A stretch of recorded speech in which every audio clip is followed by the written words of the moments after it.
Oi, pessoal, tudo bom? E aí? Bem, para quem não me conhece, meu nome é Windes Brazão Ferreira, eu sou presidente da ONG É de Todos, pesquisadora, acadêmica durante muitos anos, e hoje eu vou falar de uma coisa que é até um pouco engraçada, mas é de doutor e doutores, entre aspas. Por que doutor e doutores? Porque hoje eu vou falar um pouquinho sobre titulação. Titulação em nível superior, particularmente na pós-graduação, denominada pós-graduação estrito sensu, que é o mestrado científico e o doutorado. Para quem não sabe, a pós-graduação estrito sensu, ela tem esses dois níveis, mestrado e doutorado. Hoje, o mestrado tem duração de 2 anos e o doutorado tem duração de 3 anos, e cada uma dessas qualificações em nível de pós-graduação, elas podem ser estendidas, ou seja, prorrogadas por mais um ano. Então, o mestrado vai para 3, o doutorado vai para 4. Quando eu fiz o mestrado na Unicamp, na década de 80, o número de anos era maior. Bem, o que que acontece? Por que que eu vim aqui, né? A troco de quê? Ontem eu estava andando aqui em Dayatuba, né, de carro, estava indo resolver uma coisa, quando eu passo por uma casa que tinha uma placa escrito podologia, eu parei o carro para pegar um cartão e tal. E quando eu estou aguardando a pessoa me trazer o cartão, eu fui olhar a placa e, para minha surpresa e choque ao mesmo tempo, estava escrito assim: Doutor Fulano de Tal, podologista esteticista. E eu disse: Uau, que coisa mais incrível!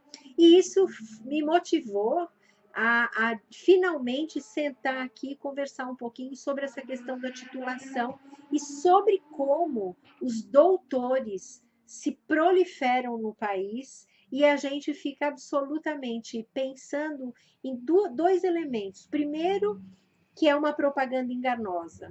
Segundo, as pessoas que utilizam o título de doutor sem ter a titulação oficial.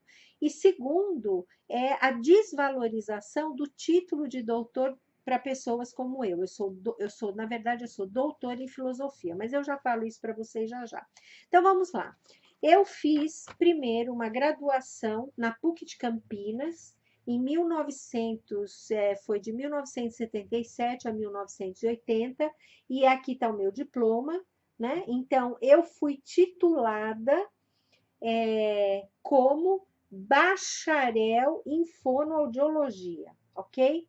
Bom, esse diploma, ele tem atrás toda uma regulamentação e um cadastro em âmbito nacional. É um diploma registrado na Universidade de Campinas, tem um número, ele foi expedido em 22 de dezembro de 1980 e ele é registrado num livro do curso de fonoaudiologia, que é reconhecido pelo decreto federal e tal, e ele foi registrado para ser reconhecido como um diploma válido. Então, qual é o meu título? O meu título é bacharel em fonoaudiologia, ok?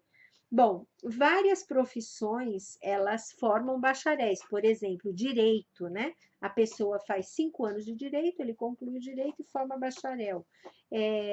Fisioterapia, uns anos atrás, tinha somente um curso de fisioterapia como bacharel. Hoje já existe também universidades como a minha, eu não sei se eles interromperam esse processo, mas houve um período, pelo menos, em que o curso de fisioterapia também formava licenciados, que eram pessoas para trabalhar como professores. Geralmente, o termo licenciado é utilizado para aqueles que vão trabalhar como professores. Por exemplo, aqui eu tenho um diploma de pedagogia, ok? Que foi expedido em maio de 1987. Eu fiz esse curso de pedagogia, por quê? Porque eu queria ser professora. E uma pessoa que eu conheci, que tinha muito mais experiência que eu naquela época, a professora Rosa Cavalheiros, da Pontifícia Universidade Católica de Campinas, onde eu fiz fonoaudiologia, eu fui dar uma palestra para a turma dela, a convite de uma querida professora que eu tive, Magda Sena Vulcano, que era professora de psicologia da aprendizagem no curso de fonoaudiologia. E essa professora, né, professora Rosa Cavalheiros, falou para mim, olha, por que você gosta de dar aula? Por que você não faz um curso de pedagogia? Porque dessa forma você vai ser licenciada e assim você vai poder ser professora. Então, o que eu fiz? Eu fiz o curso de pedagogia numa faculdade chamada de Ciências e Letras Plínio Augusto do Amaral, em Amparo. Eu me lembro que eu trabalhava de dia, viajava à noite para fazer esse curso lá em Amparo. Foi muito legal, eu gostei muito do curso. Bom, então aqui está escrito, olha, licenciada, tá bem pequenininho aqui, ó, licenciada em pedagogia. E atrás do meu diploma, que não é tão legal quanto o da PUC, né? Mas atrás, como vocês podem ver, tem uma série de registros que regulamentam o meu diploma, ok? Pronto. E ele é registrado, os dois, né? No Ministério da Educação. Aí tem o número do livro, o número da página e tudo direitinho. É isso que regulamenta a profissão. Então, você só pode atuar como um profissional de uma determinada área quando você tem o seu diploma registrado. Se o seu diploma não for registrado, você fica numa situação complicada. É por isso que quando as pessoas vão fazer cursos, esses cursos aligeirados, né, como se diz, os cursos de curta duração, os cursos online, à distância, né, ou seja, na modalidade de educação à distância, você precisa, antes de se matricular e pagar, você precisa se certificar de que este curso é reconhecido no Ministério da Educação. Então, você entra no site do MEC, vai na CESU, Secretaria de Ensino e Educação Superior, e lá você vai fazer uma consulta a respeito do registro do seu curso, ou dessa instituição que você quer fazer, lá no Ministério da Educação, porque senão não tem validade nenhuma, você não pode atuar como profissional, ok? Além disso, a gente não pode se esquecer que nós também temos os conselhos federais e regionais que regulamentam a nossa ação profissional. Por exemplo, eu como fonoaudióloga, eu não posso simplesmente ter o diploma, pronto, tenho o diploma, amanhã eu estou trabalhando, não. Amanhã, eu peguei o diploma hoje, amanhã eu tenho que me registrar num conselho regional de fonoaudiologia. Há uns anos atrás, depois que eu entrei na universidade, eu era dedicação exclusiva, então eu deixei de ser fonoaudióloga, né? Eu trabalhava na Universidade Federal da Paraíba. Bem, comecei em 92. Então, quando eu entrei como dedicação exclusiva, eu não podia ser fonoaudióloga, ou seja, eu dei baixa no Conselho Federal de Fonoaudiologia. Quando eu me aposentei, em 2015, o que eu fiz? 2015? Não, 2016. 2016. O que eu fiz? O ano passado, eu reativei, na verdade, o meu registro no Conselho Federal de Fonoaudiologia, Conselho Regional de Fonoaudiologia.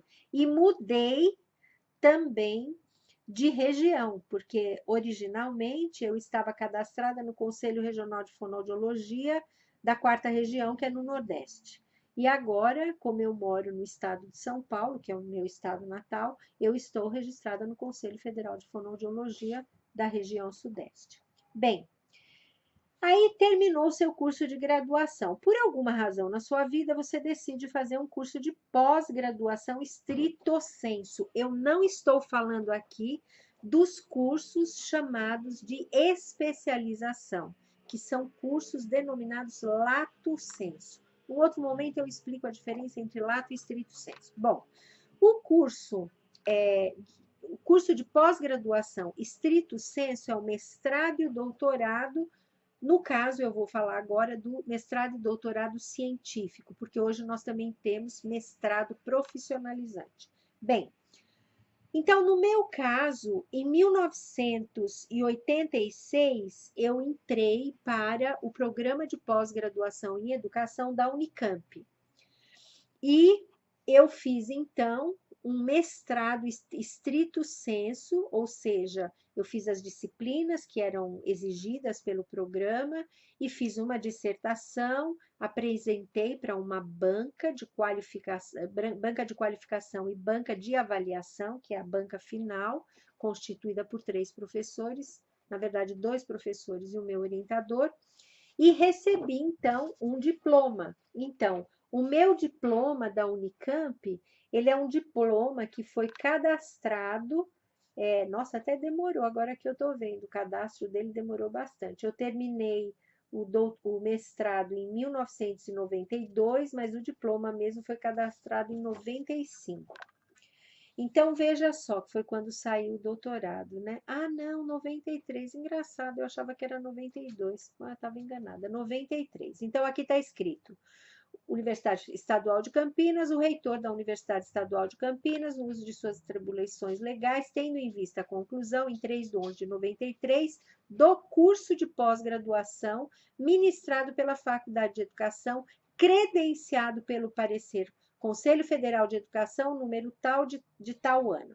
Confere o título de mestre em educação. Então, olha lá. Eu sou mestre em educação, então esse é um título que se associa ao meu nome. No caso, eu fiz na área de filosofia e história da educação, aí tá meu nome, tudo bem. Pronto.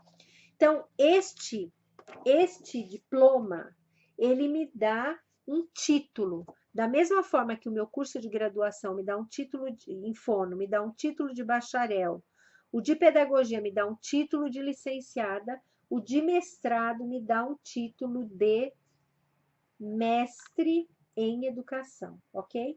Também registrado apropriadamente no Ministério da Educação. Bom, o título de mestre em educação, ele é importante, principalmente para quem está fazendo uma carreira acadêmica, porque é uma etapa do processo de qualificação para a carreira acadêmica. No entanto, hoje em dia, como a demanda da qualificação aumenta e também os programas de pós-graduação se esparramaram pelo país, pós-graduação estrito sensu. Eu não estou falando de curso de especialização. Então, o que acontece? Muitas pessoas passaram a fazer os cursos, né? Passaram a passar por processos de seleção para conseguir uma vaga num programa de pós-graduação de uma universidade estadual, federal ou privada. Bom, após você ter uma titulação de mestre, você então está, em princípio, apto a fazer um upgrade. Então, você vai fazer um doutorado, ok? Bom, no meu caso, a situação foi um pouco diferente, porque como eu falei para vocês, eu fiz o doutorado, eu falei num outro filme, eu fiz o doutorado na Universidade de Manchester, na Inglaterra. E o que acontece é que quando eu cheguei na Universidade de Manchester, a minha qualificação, assim como de todos os estudantes, ou da grande maioria dos estudantes que vinham de outros países, era bastante limitada em termos científicos, em termos de produção científica, de pesquisa. Eu acabei fazendo o primeiro ano, que era um ano, vamos dizer assim, facultativo, né? Você podia fazer se você quisesse, se você precisasse, que era um primeiro ano todo com fundamentação de metodologia de pesquisa e de ciência. Mas eu podia fazer aquele primeiro ano também como um mestrado. Como eu estava na universidade, o meu tempo era full time, tempo integral para o curso de mestrado, eu resolvi fazer como mestrado. Então, eu tenho uma outra titulação de mestre, que no caso foi expedida pela University of Manchester, e aqui eu tenho Master of Science. Por quê? Porque isso aqui é um mestrado para formar pesquisadores. Ele tem como foco a produção científica num alto nível de excelência, ok? Isso aqui lá, diferentemente daqui, lá não tinha seleção, você simplesmente se matriculava, se tivesse o dinheiro para pagar, eu tinha bolsa pelo CNPq, e também você faz isso aqui em um ano, diferentemente do Brasil, ok? Bom, o que aconteceu? Este documento, como ele foi expedido por uma universidade não brasileira, né, uma universidade inglesa, ele teve que ser autenticado por uma autoridade consular no Reino Unido, ou seja, lá na Inglaterra, né? Na Inglaterra, Reino Unido é Inglaterra, País de Gales, Irlanda e Escócia, tá? Bem, então, depois disso ele teria que ser validado como diploma aqui no Brasil. Acontece que eu não tenho como validar esse diploma no Brasil porque não existem cursos de pós-graduação em metodologia, em ciência, tá? Em metodologia da pesquisa ou em pesquisa científica. Então, é um título que eu tenho, mas que não é validado no Brasil. Bem, então esse foi só um parênteses, né? Que é uma coisa muito específica do meu percurso acadêmico. Bom, então, vamos voltar lá. Fiz fonoaudiologia, pedagogia, graduação, fiz mestrado na Unicamp em educação, mestre em educação, e aí eu fui fazer o doutorado na Inglaterra. Só que o meu doutorado, como vocês podem ver, ele é um doutorado que me dá um título diferente do título de doutor em educação. Eu sou doutora em filosofia, Doctor of Philosophy, que é o famoso PhD. Quem conhece, quem já ouviu falar, né, de PhD ou já viu em livros e tal, sabe que se escreve dessa maneira. Eu vou fazer aqui a caneta, PhD. Se escreve assim, ó, PhD, que é Philosophy Doctor. Porque em inglês, como vocês sabem, a gente pode inverter as palavras, né? Então, olha lá, Doctor of Philosophy. Então, eu sou PhD. Aqui está escrito Universidade de Manchester, em virtude do poder de premiar, né, com os graus que é assegurado pelo estatuto e da autoridade do Senado da universidade. Nesse dia, ela entrega o grau de doutor em filosofia para o Índice Brazão Ferreira, porque ela teve a aprovação pelo comitê. Pronto, é isso. Então, aqui e aqui novamente, ele está validado, autenticado pelo consulado, pela autoridade consular do Reino Unido, ok? Brasileira, gente, brasileira no Reino Unido. Bem, olha que interessante. Isto aqui, assim como para muitas pessoas no Brasil, isto é o que dá o direito ao uso do título de doutor, ok? Eu, com muita frequência na academia, usava meu nome, Wins Brazão Ferreira, vírgula, PhD, que é como se usa na academia para quem é PhD, inclusive para caracterizar que você fez o seu doutorado fora. No entanto, eu não sou mais acadêmica, eu não estou mais na academia, porque eu me aposentei, mas ainda sou fonoaudióloga, como eu mencionei, então hoje eu coloquei junto com o meu nome o doutor, em frente ao meu nome, né? Doutora Windis Brazão Ferreira. Uma coisa que é bem interessante é que há muitos acadêmicos, mas são muitos, e eu honestamente fico chocada e fico questionando se isso é por vaidade ou é por ignorância. Mas, em ambos os casos, é muito estranho que uma pessoa em nível de doutorado, professor de uma universidade, não tenha essa clareza. Mas as pessoas se intitulam pós-doutor. Não existe pós-doutor, gente. Isso é um absurdo, é até um pouco ridículo. O que significa pós-doutorado? Significa que você, de 2 em 2 anos, em princípio, você tem o direito de sair da sua função de professor de uma universidade federal, atuando nas áreas de ensino, pesquisa e extensão, que constitui o tripé da atividade acadêmica. Então, a cada 2 anos, você pode sair para fazer de novo, um upgrade. Você pode sair para fazer uma pesquisa em outra universidade, em parceria com outro grupo de pesquisa ou com outra pesquisadora ou pesquisador. Então, você sai por aquele período, que pode ser de 1 a 2 anos também. Você sai, dependendo do lugar para onde você sai com bolsa de estudos e você desenvolve uma pesquisa. Por que que isso é tão importante? Porque nas universidades, principalmente nesse nível, né, de doutorado, porque ainda há professores que são mestres nas universidades, nós precisamos nos qualificar cada vez mais como cientistas, como no meu caso, cientista social, né? Porque trabalho no campo da educação, das ciências sociais. Bem, então, essas pessoas, elas fazem inúmeros, né? Os acadêmicos podem fazer inúmeros pós-doutorados, sem problema nenhum.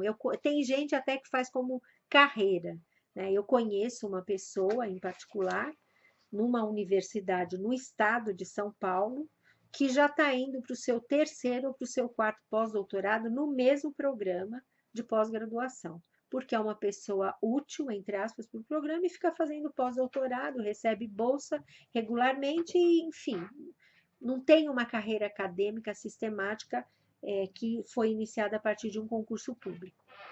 Bem, então, não existem pós-doutores, isso é balela, isso é papo furado, isso é vaidade excessiva ou ignorância absurda, né? Porque não deveria existir.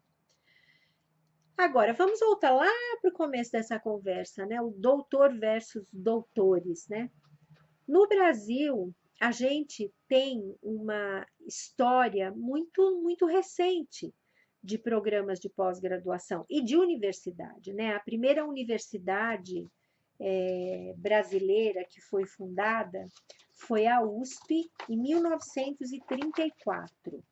E só para vocês terem uma ideia de como isso significa praticamente nada, nós não fizemos ainda 100 anos, né? A CAPES, que é a Coordenação Nacional de Acompanhamento, eu não sei direito em pesquisa, que é o órgão que regulamenta e avalia os programas de pós-graduação no Brasil, ela existe há 65 anos, então é muito recente, né?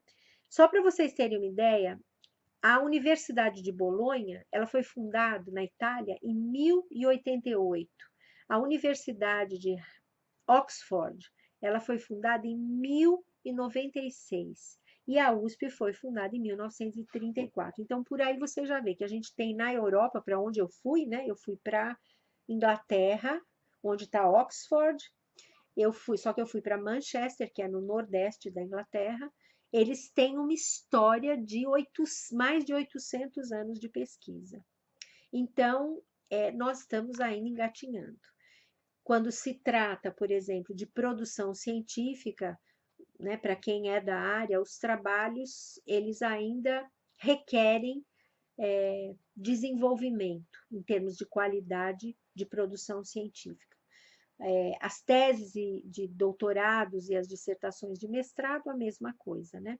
Até mesmo a função de supervisor ou de orientador de teses e dissertações, ela precisa ser muito melhorada no Brasil, mas isso também é um outro tópico.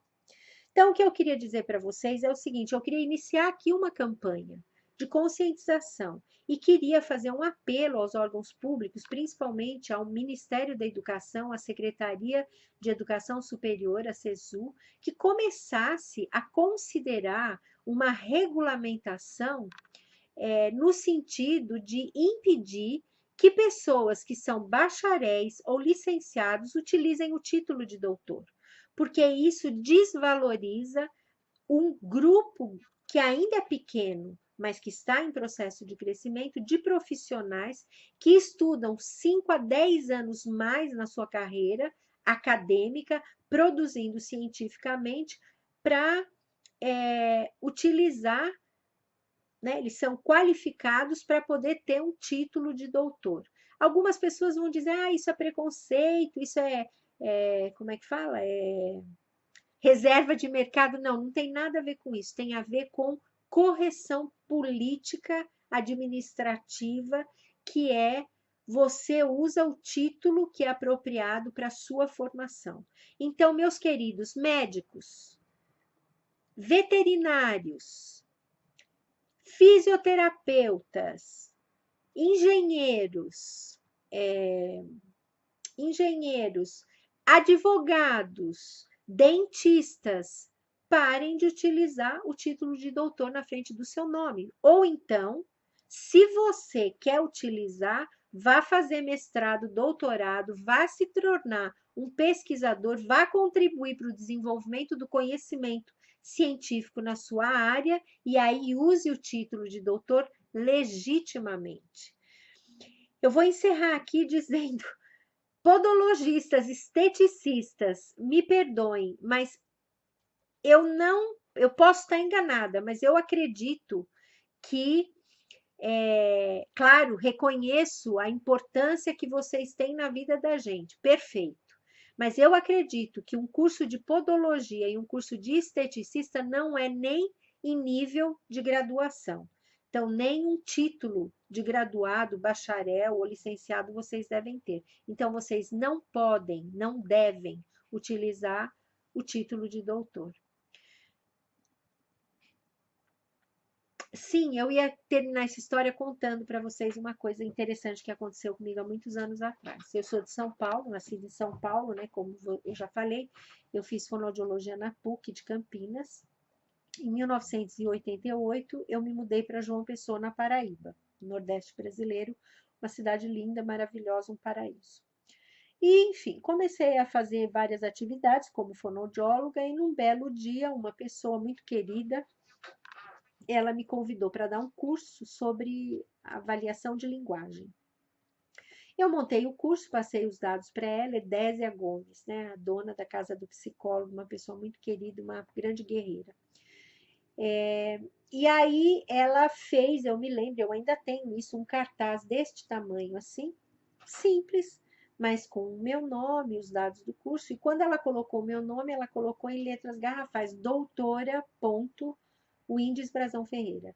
E eu imediatamente liguei para ela e disse: Edésia, pelo amor de Deus, que você colocou aí doutora. Eu não sou doutora, eu sou fonoaudióloga, eu sou bacharel. Ela disse: não, Windes, não se preocupe não, porque aqui todo mundo que tem graduação é doutor. Então, isso é um problema cultural, né? Na Europa, na Inglaterra, na Salamanca, né, na Espanha, na Itália, claro que os professores universitários todos têm doutorado ou são PhD. No entanto, eles são denominados doutores em situações formais da academia, mas todos os outros profissionais, os médicos, os dentistas, os psicólogos, os fisioterapeutas, são todos Mr. and Mrs. or Miss. Então, as pessoas são chamadas como senhor e senhora, mas não como doutores e doutoras, ok? Tchau, gente. Acho que foi meio chato para muita gente, mas isso é conhecimento geral, ok? Tchau, então, um abraço e até qualquer hora dessas.